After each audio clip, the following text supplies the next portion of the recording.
আসসালামু আলাইকুম ভাই এবং আপুরা, আশা করি তোমরা সকলে অনেক ভালো আছো। এই লেকচারে আমরা আলোচনা করব আইসিটি চতুর্থ অধ্যায় ওয়েব ডিজাইন পরিচিতি এবং এইচটিএমএল এর ওয়েব পেজ ডিজাইনের ধারণা এবং ওয়েবসাইটের কাঠামো, এই দুইটা টপিক নিয়ে। তাহলে চলো আমাদের প্রথম টপিক ওয়েব পেজ ডিজাইনের ধারণা নিয়ে আমরা আলোচনা করি। সর্বপ্রথমে যখন আমাদের কম্পিউটার আবিষ্কার হয়েছিল তখন কিন্তু কম্পিউটার এখনকার মতো সকলের ঘরে ঘরে নেই। তখন কম্পিউটারগুলো সাধারণত বিভিন্ন বড় বড় বিশ্ববিদ্যালয়, গবেষণাগার, সরকারি প্রতিষ্ঠান যেগুলো ছিল তারাই ব্যবহার করত। কিন্তু বর্তমানে ধীরে ধীরে কি করা হয়েছে, কম্পিউটারের বিস্তৃতিটা একটু বিস্তৃত হয়ে গেছে। অর্থাৎ কি এখন দেখা যায় কি সকলের ঘরে ঘরে কিন্তু কি রয়েছে, কম্পিউটার রয়েছে। এই যে এক কম্পিউটার থেকে আরেকটা কম্পিউটার, যখন এইরকম কম্পিউটারের প্রচলন ঘটলো তখন এক কম্পিউটার থেকে আরেকটা কম্পিউটারে তথ্য আদান প্রদানের কি করলো, এই তথ্য আদান প্রদানের প্রয়োজনীয়তা তারা অনুভব করলো। ঠিক তখনই 1989 সালে স্যার টিম বার্নার্স-লি, যিনি সুইজারল্যান্ডের CERN নামক একটা গবেষণাগারে কর্মরত ছিলেন, তখন তিনি একটা ওয়েবের ধারণা দিলেন। ওয়েব কি? ওয়েবের পূর্ণরূপ হচ্ছে ওয়ার্ল্ড ওয়াইড ওয়েব, যেটাকে আমরা সংক্ষেপে কি বলে থাকি, ওয়েব বলে থাকি। এই ওয়েবের মাধ্যমে ইন্টারনেট প্রোটোকল বা আইপি ব্যবহার করে আমরা এক কম্পিউটার থেকে আরেক কম্পিউটারে কি করতে পারি, ডেটা বা তথ্য স্থানান্তর করতে পারি। এখন কোয়েশ্চেন হচ্ছে, এই যে ডেটা বা তথ্য স্থানান্তর করছি, ডেটা বা তথ্য স্থানান্তর করার জন্য আমার সর্বপ্রথম যে জিনিসটা দরকার সেটা হচ্ছে কি, সেটা দরকার হচ্ছে ইন্টারনেট। এখন কোয়েশ্চেন হচ্ছে ইন্টারনেট জিনিসটা কি? আমরা সেই ক্লাস 6-7 থেকে পড়ে আসছি ইন্টারনেট কাকে বলে। বিশ্বব্যাপী বিস্তৃত পরস্পরের সাথে সংযুক্ত অনেকগুলো কম্পিউটার নেটওয়ার্কের সমষ্টি, যা সকলের জন্য উন্মুক্ত এবং ইন্টারনেট প্রোটোকল বা আইপি ব্যবহার করে ডেটা আদান প্রদান করে, তাকে ইন্টারনেট বলে। এখন কোশ্চেন হচ্ছে আবার, ইন্টারনেট প্রোটোকল বা আইপি জিনিসটা কি? ইন্টারনেট প্রোটোকল বা আইপি হচ্ছে ইন্টারনেটের সাথে সংযুক্ত প্রতিটি কম্পিউটারের জন্য একটা নির্দিষ্ট ঠিকানা থাকে, তাকেই বলা হয় ইন্টারনেট প্রোটোকল। অর্থাৎ আমি বলতে পারি এক প্রকারের কম্পিউটার হচ্ছে নাম। ওকে, যেমন তুমি যদি দুইজন বন্ধু যাচ্ছে এখন হেঁটে, তুমি যাকে নাম ধরে ডাকবা সে কিন্তু কি ফিরে তাকাবে। ঠিক সেম ভাবে আমি যেই কম্পিউটার থেকে কি করতে যাচ্ছি, তথ্যটা নিতে যাচ্ছি, আমি কি করতে হবে, সেই কম্পিউটারকে কল করতে হবে, তাহলে তো কি সে আমাকে তথ্যটা দিবে, এই জিনিসটাই। তাহলে এই আইপির মাধ্যমে তারা কি করলো, তথ্য আদান প্রদানের চিন্তা ভাবনা করলো। ঠিক আছে। আর এই স্যার টিম বার্নার্স-লি তিনি চিন্তা ভাবনা করলেন তার কম্পিউটার, অর্থাৎ এই CERN এর যে কম্পিউটারটা রয়েছে প্রতিষ্ঠানে, সেই কম্পিউটার থেকে দেশের বিভিন্ন স্থানে যে সকল বিজ্ঞানীরা রয়েছে তারা যেন বিভিন্ন তথ্য কি করতে পারে, দেখতে পারে। ওকে, এই জন্য তিনি কি করলেন, অনেকগুলো ফাইল যুক্ত করে সেখানে তিনি রেখে দিলেন, তার যে ওয়েব সার্ভারটা আছে রেখে দিলেন, এবং তিনি এমন একটা ব্যবস্থা করলেন যাতে কি শুধুমাত্র একটা একটা করে পেজ কি করা যায়, ডাউনলোড করা যায়। কারণটা কি? কারণটা হচ্ছে যার যে পেজ দরকার সে কি করবে, সেই পেজই দেখবে, এবং যার যে পেজ দরকার না সে অন্য পেজে যদি যেতে চায়, অর্থাৎ এক পেজ থেকে আরেকটা পেজে গুরুত্বপূর্ণ জিনিস রয়েছে, অর্থাৎ সে যখন যদি ওই পেজে যেতে চায়, সেই পেজে যাওয়ার জন্য তিনি একটা কি করে দিয়েছে, এখানে নিচে হাইপার লিঙ্কও করে দিয়েছিল। ঠিক আছে, তাহলে দেখো এখন আমাদের এইখানে জিনিসগুলো আছে। প্রথমে এই যখন ইন্টারনেটটা ব্যবহার করে যখন কোনো ব্যক্তি কি করতো, লিখিত তথ্যগুলো দেখতো, তখন তার নাম তিনি দিয়েছেন হচ্ছে হাইপার টেক্সট। আর এই যে হাইপার টেক্সটগুলা খুঁজে পাওয়ার জন্য ব্যক্তিটি যে সকল নেটওয়ার্ক ব্যবহার করত সেটাকে বলা হতো কি, হাইপার লিঙ্ক। তারপর আসছে হচ্ছে আমাদের হাইপার মিডিয়া। হাইপার মিডিয়া কি? হাইপার মিডিয়া হচ্ছে ছবি, অডিও বা ভিডিও জাতীয় যে সকল তথ্যাবলী রয়েছে সেগুলাতে আমরা যেখানে পাই সেটাকে তিনি বলছে কি, হাইপার মিডিয়া। তারপরে ঠিক 1990 সালে তিনি ওয়েব ব্রাউজার নামে একটি সফটওয়্যার আবিষ্কার করে। এখন কোশ্চেন হচ্ছে, এই ওয়েব ব্রাউজার জিনিসটা কি? ওয়েব ব্রাউজার হচ্ছে এক ধরনের সফটওয়্যার যা ওয়েব পেজ প্রদর্শন করতে সাহায্য করে, অর্থাৎ ওয়েব ব্রাউজিং করে। এখন কোশ্চেন হচ্ছে, ওয়েব পেজ কি? আমরা কিছুক্ষণ পরে আলোচনা করব ওয়েব পেজ জিনিসটা আসলে কি। তাহলে এখন আমাদের এখানে দুইটা কোশ্চেন ছিল, আরেকটা কোশ্চেন ছিল হচ্ছে ওয়েব ব্রাউজিং। ওয়েব ব্রাউজিং জিনিসটা কি? ওয়েব ব্রাউজিং হচ্ছে দেশের বিভিন্ন স্থানে যে সকল সার্ভার রয়েছে সেই সার্ভারে যে তথ্যগুলো জমা আছে, সেই তথ্য জমা থেকে আমি কি করব, ওয়েব পেজগুলো প্রদর্শন যখন করব তখন তাকে বলা হয় ওয়েব ব্রাউজিং। আর এই ওয়েব ব্রাউজিং এ যে সফটওয়্যার আমরা ইউজ করি সেটিকে বলা হয় ওয়েব ব্রাউজার। পৃথিবীতে এখন বর্তমানে জনপ্রিয় কিছু ওয়েব ব্রাউজারের নাম হলো Google Chrome, Opera, internet explorer, তারপর হচ্ছে Mozilla Firefox, safari, mosaic, Microsoft Edge. ঠিক আছে, এগুলো হচ্ছে আমাদের কি জনপ্রিয় কিছু কিসের নাম, ওয়েব ব্রাউজারের নাম। আমাদের কিন্তু এটা খুবই গুরুত্বপূর্ণ একটা এমসিকিউর জন্য আসে, নিচের কোনটি ওয়েব ব্রাউজার? এটার সাথে আমরা কি বিভিন্ন সার্চ ইঞ্জিনের নামও আমরা কি করব আস্তে আস্তেই শিখবো। ওকে, তাহলে আমাদের প্রথমে আমরা জানলাম এখন কি ওয়েব ব্রাউজার সম্পর্কে জানলাম। এখন এখানে আমি আরেকটা কথা বলেছিলাম, সেটা হচ্ছে কি ওয়েব সার্ভার। এখন ওয়েব সার্ভার জিনিসটা কি সেই জিনিসটা সম্পর্কে আমরা আলোচনা করব। ওয়েবের তথ্যগুলো যেই কম্পিউটারে রাখা হয় তাকেই বলা হয় ওয়েব সার্ভার। আর ওয়েব সার্ভারগুলো পরস্পর ইন্টারনেটের মাধ্যমে কি থাকে যুক্ত থাকে। তারপর এখন আমরা আরেকটা জিনিস সম্পর্কে জানবো, সেটা হচ্ছে সার্চ ইঞ্জিন। সার্চ ইঞ্জিন কি?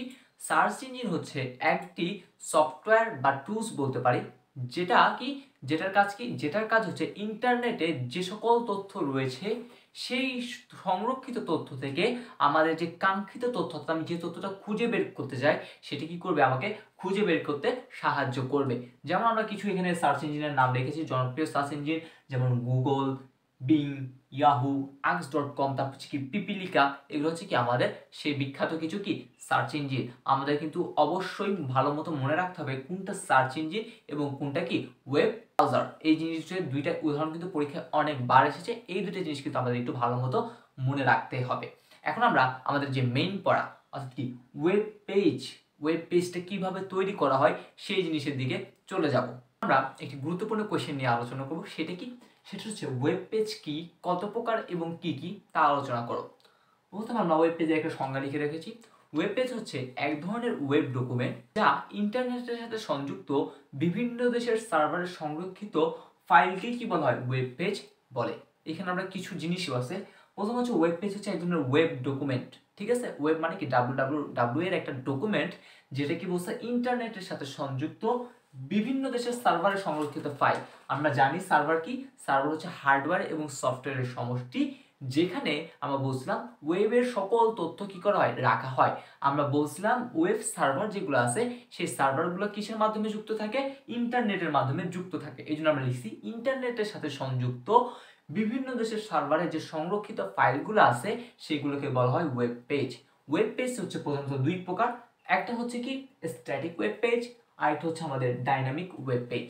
স্ট্যাটিক ওয়েব পেজটা সাধারণত আমাদের HTML বা CSS ভাষা দ্বারা লেখা হয়ে থাকে, আর যেটা আমরা কোথায় দেখতে পাই ব্যক্তিগত ওয়েবসাইটে যে পেজগুলো রয়েছে, ঠিক আছে। আচ্ছা আমি একটু বলে নিই, সেটা হচ্ছে ওয়েবসাইটগুলো কি দিয়ে গঠিত, ওয়েবসাইটগুলো অনেকগুলো ওয়েব পেজের সমন্বয়ে গঠিত।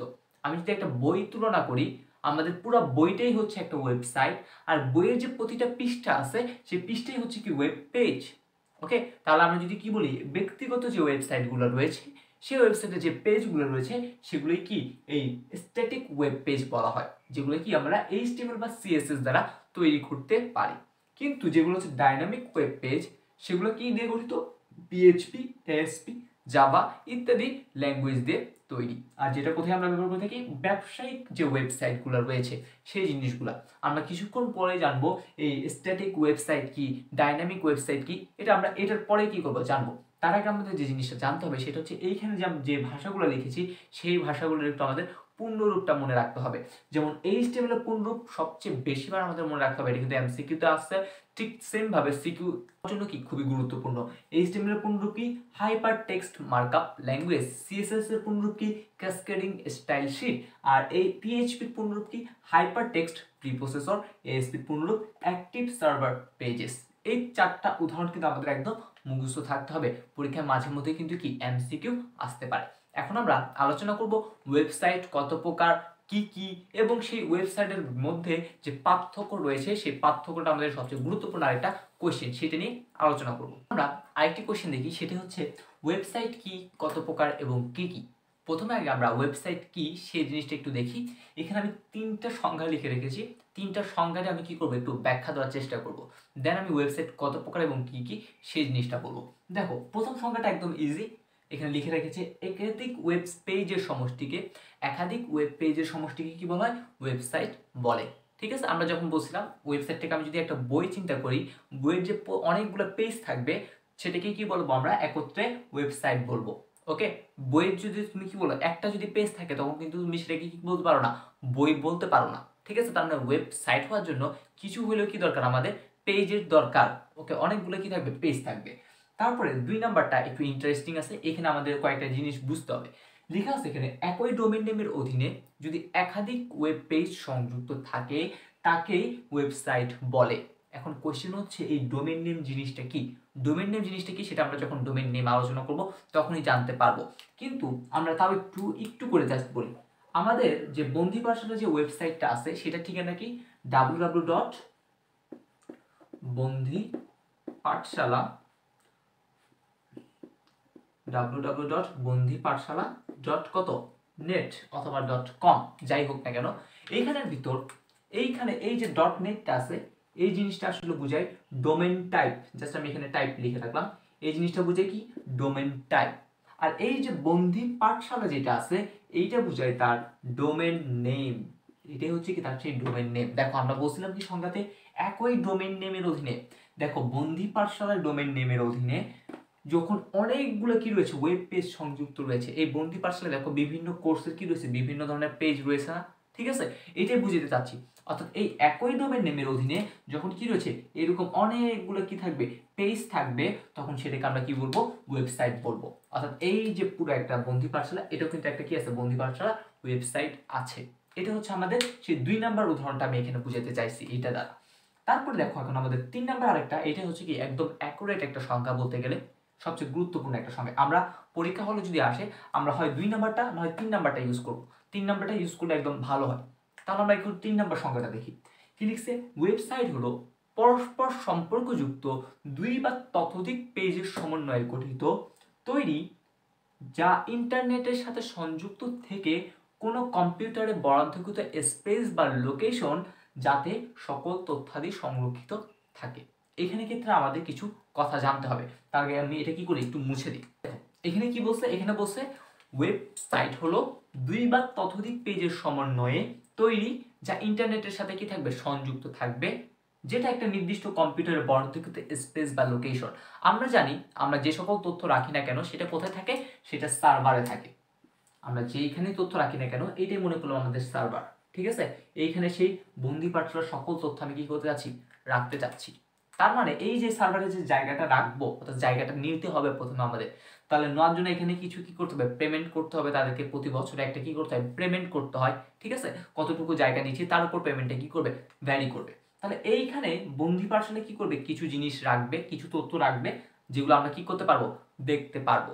তাহলে এই যে জিনিসগুলো রাখার জন্য যে কম্পিউটারটা আমরা ব্যবহার করি, এখানে আমরা 2 ধরনের কম্পিউটার আছে, হচ্ছে ক্লায়েন্ট কম্পিউটার আর একটা হচ্ছে আমাদের হোস্ট কম্পিউটার।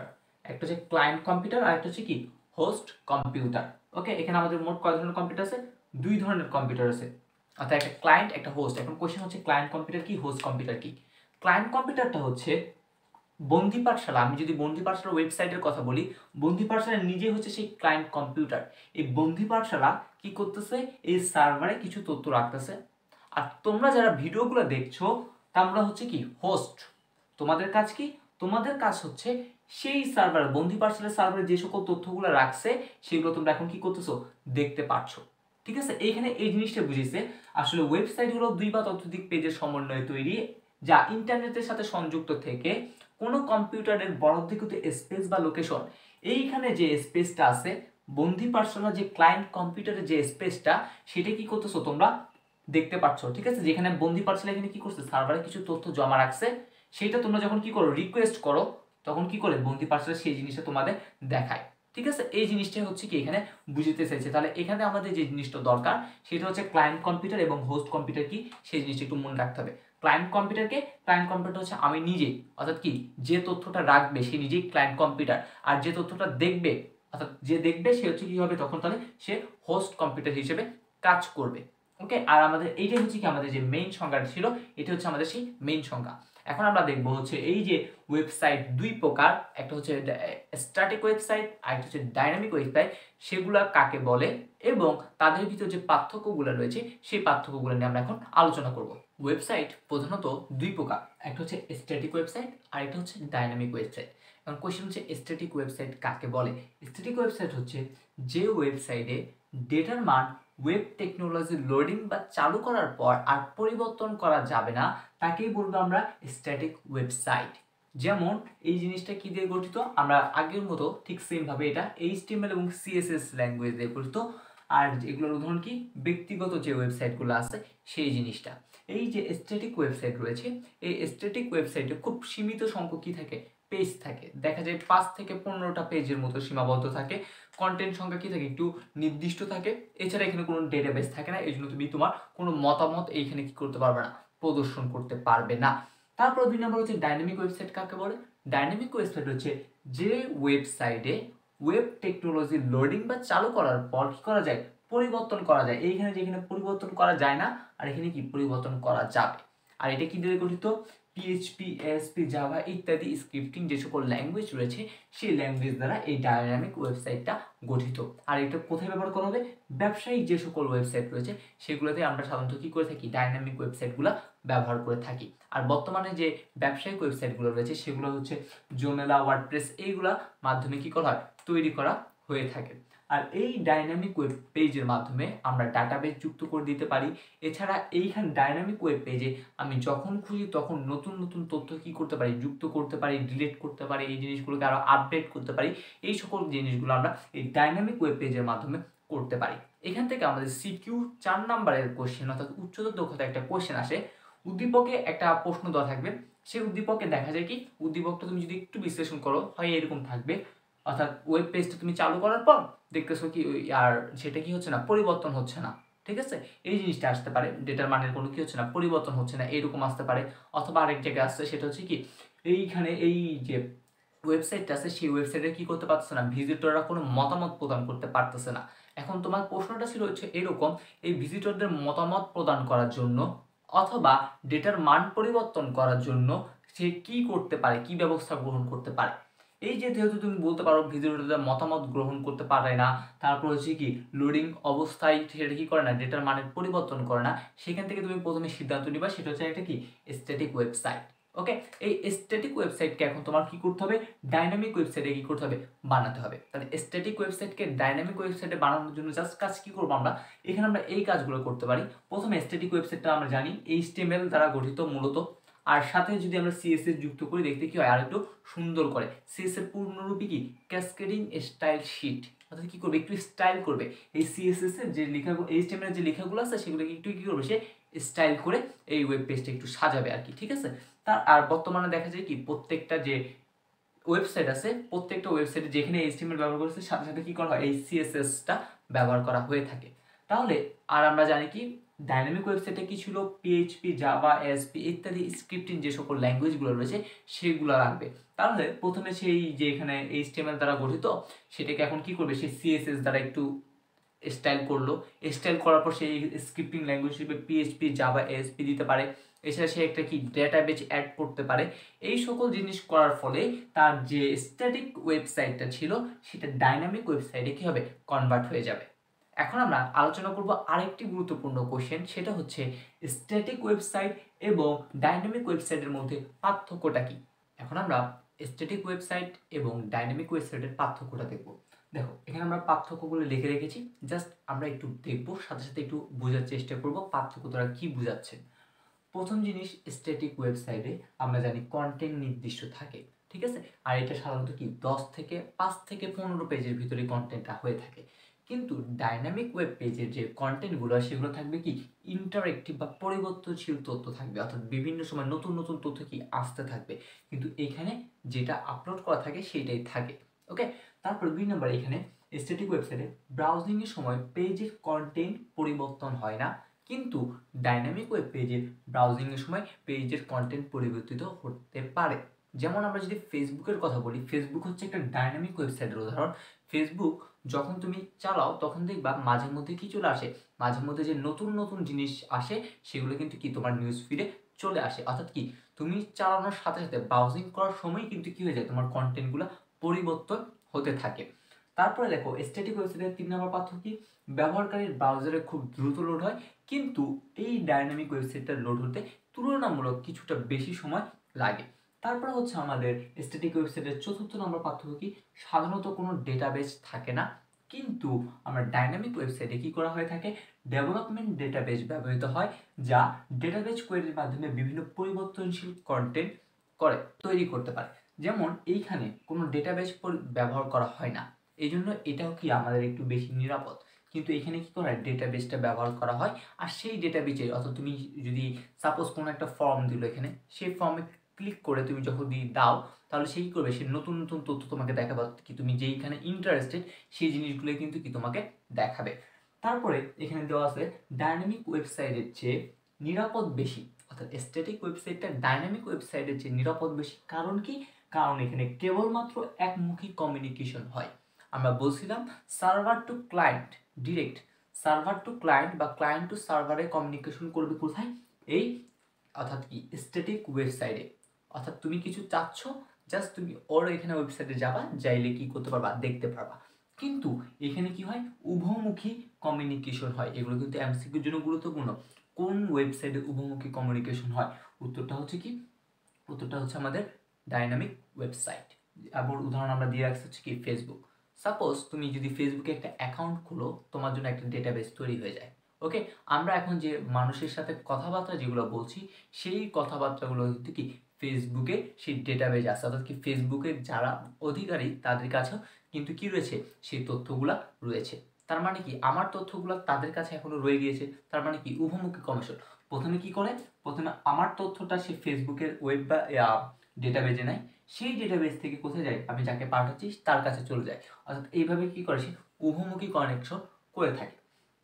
তারপরে দেখো স্ট্যাটিক ওয়েবসাইটটা তৈরিতে তুলনামূলক আমাদের কম খরচ হয়। আর আমরা জানি এখানে শুধুমাত্র আমরা কি পিএইচপি, এইচটিএমএল এবং সিএসএস যে ল্যাঙ্গুয়েজ আছে সেটা দ্বারাই কি করতে পারি, এই স্ট্যাটিক ওয়েবসাইট তৈরি করতে পারি। কিন্তু ডাইনামিক ওয়েবসাইটে দেখা যায় কি তুলনামূলক বেশি খরচ হয়। কারণ এখানে আমরা আমরা এটা কি দিয়ে তৈরি করতে পারি, পিএইচপি, এসপি, জাভা ইত্যাদি ল্যাঙ্গুয়েজ আমরা কি করে থাকি, এখানে ব্যবহার করে থাকি। আর এইখানে যেহেতু এইচটিএমএল আর সিএসএস ব্যবহার করি, যেগুলো মোটামুটি তুলনামূলক, অর্থাৎ ওয়েবসাইট তৈরি করতে এবং আমাদের নিয়ন্ত্রণটা কি খুব সহজ থাকে। কিন্তু এইখানে ক্ষেত্রে যে ওয়েবসাইট তৈরি এবং নিয়ন্ত্রণটা করি সেটা একটু কি হয়, জটিল হয়ে যায়। এখন আমরা আলোচনা করব হচ্ছে আমাদের লাস্ট যে টপিক, অর্থাৎ ওয়েবসাইটের কাঠামো। অর্থাৎ একটা ওয়েবসাইট কিভাবে সাজানো আছে সেই কাঠামোটা নিয়ে আলোচনা করব, যেটা কিন্তু আমাদের সিকিউ এর নাম্বার কোশ্চেনের জন্য সবচেয়ে বেশি গুরুত্বপূর্ণ। এখন আমরা আলোচনা করব ওয়েবসাইটের কাঠামো জিনিসটা কি, সেই জিনিসটা নিয়ে। ওয়েবসাইটের কাঠামো কি? আমরা জানি একটি ওয়েবসাইট একাধিক ওয়েব পেজের সমন্বয়ে গঠিত। আর ওয়েব পেজগুলোতে কি থাকে, বিভিন্ন ধরনের তথ্য সাজানো থাকে। এখন একটি ওয়েবসাইটের দেখো, ওয়েবসাইটের অন্তর্গত বিভিন্ন পেজগুলো কিভাবে সাজানো থাকবে তার পরিকল্পনা বা ছককে কি বলা হয়, ওয়েবসাইটের কাঠামো বলে।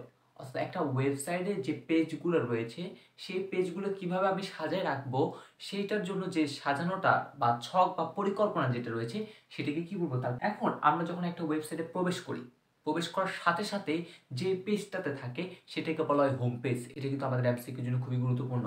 হোম পেজ কাকে বলে? অর্থাৎ একটা ওয়েবসাইটে প্রবেশ করার পর যেই পেজটা সবার আগে প্রদর্শিত হয় সেটা হচ্ছে কি তার হোম পেজ। আর এই হোম পেজটাকে কিন্তু কি খুবই আকর্ষণীয়ভাবে কি করে রাখা হয়, সাজিয়ে রাখা হয়, ঠিক আছে, যাতে মানুষ আকৃষ্ট হয়ে কি ভিতরে প্রবেশ করে। তাহলে দেখো প্রথমে আমরা লিখছি একটি ওয়েবসাইটের কাঠামোকে আমরা মূলত তিনটা ভাগে ভাগ করতে পারি। প্রথম যে ভাগ সেটাকে বলা হয় হোম পেজ, তারপর ভাগটা হচ্ছে মূলধারার পেজ এবং সর্বশেষ হচ্ছে কি উপধারার পেজ বা সাবসেকশন যেটা পেজ বলা হয়।